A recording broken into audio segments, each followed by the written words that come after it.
بعضی وقتا آدم باید خرج بکنه. دست کردم تو کمدم چند تا $10 برداشتم، خب ریخت و پاش دیگه، کارش نمیشه. با ماشین رفتم آقا تو مغازه و پکای کامل سایلنت وایس از اون برداشتم به هزینه $59.90. حالا میخوایم بیایم براتون آنباکس کنیم ببینیم توش چه خبره. آقا سود میکنیم یا نمیکنیم؟ این تیم فلزی ها من عاشق این ظرفشونم. خب دونه دونه برمی‌داریم و البته توی هر تیم فلزی یک دونه توکن سکه‌ای و یک کارت، میشه گفت حالت آموزشی هم هستش. ولی خب بریم سراغ تیم فلزی دوم وا کنیم ببینیم توی این چه سکه‌ای به ما میده. توکناش انگار شبیه همشون، ولی خب اشکالی نداره دیگه، به هر حال خود همین ظرف هم خیلی خوشگله. آقا جان تو هر کدوم از این تیم فلزی ها 2 دونه بوستر پکه با 1 دونه توکن فلزی و 1 کارت همون مقدماتی. البته خب بعضی از این توکن ها فرق میکنن، رنگ بندی های متفاوتی دارن. کارت های مقدمی یا همون آموزشی هم که داخلشون هستش یا یه جورایی میشه گفت کارت های بیوگرافی شخصیت هستش هم متفاوته. و خب کارت های جذابی هم میتونه واسه یک کلکسیونر قهار جذاب باشه. این هم توکن هایی که جمع کردیم. حالا تمام بوستر پک‌ها رو به صورت خیلی زیبا رو هم میچینیم، لای 2 تا نون قرار میدیم و تغذیه میکنیم. ولی خب نه، بریم بوستر پک اول باز کنیم ببینیم چه کار میکنیم. 4 تا پک یا یه کارت خفن رو میذاریم تا و شروع میکنیم. 5 سنت، 4 سنت، 6 سنت، 8 سنت، 6 سنت، 5 سنت، 6 سنت، 8 سنت، 52 سنت، $1، 3 سنت، 14 سنت. هولوگرام داره ولی خب از این بد در نیومد، ولی ما بیشتر از این توقع داریم. بریم بعدی رو ببینیم چه خبره. 5 سنت، 6 سنت، 3 سنت، 7 سنت، 3 سنت، 5 سنت، 9 سنت، 5 سنت، 76 سنت، $1، 16 سنت.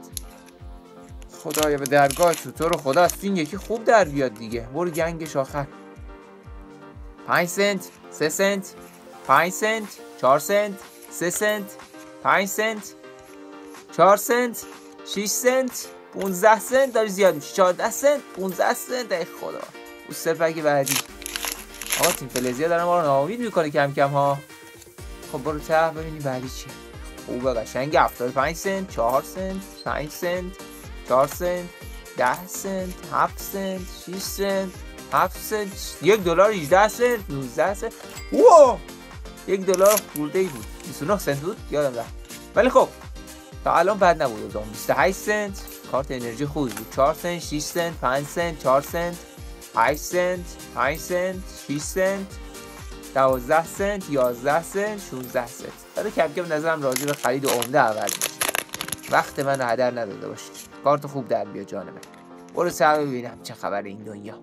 5 سنت، 6 سنت، 3 سنت، 7 سنت، 5 سنت، ای خدا، 10 سنت، 9 سنت، 14 سنت، 16.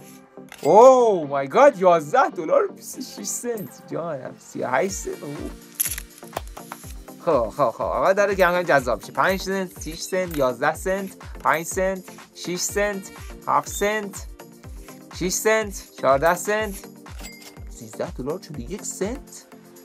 واه، $1 44 سنت. واو وای وای وای وای، آجی داره در میاد کم کم. این آخری ها چیزای خفنی بود توش ها. 5 سنت، 3 سنت، 7 سنت، 13 سنت، 5 سنت، 6 سنت، 4 سنت، 5 سنت، 13 سنت، 11 سنت، 16 سنت.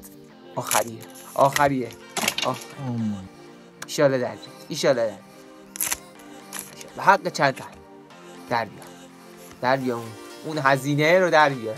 5 سنت، 6 سنت، 5 سنت. حتی الان هم سود کردیم ولی خب 3 سنت، 5 سنت، 7 سنت، 5 سنت، $1 44 سنت، 13 سنت، 85 سنت. آقا همه رو میکنیم توی کاور ناناز، اونایی که البته خیلی هولوگرام زیبایی دارن.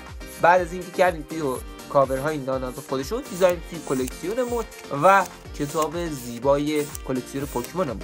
بعد از اینکه همه جا کردیم واقعا چه حس خوبی داره، میریم واسه یه استراحت.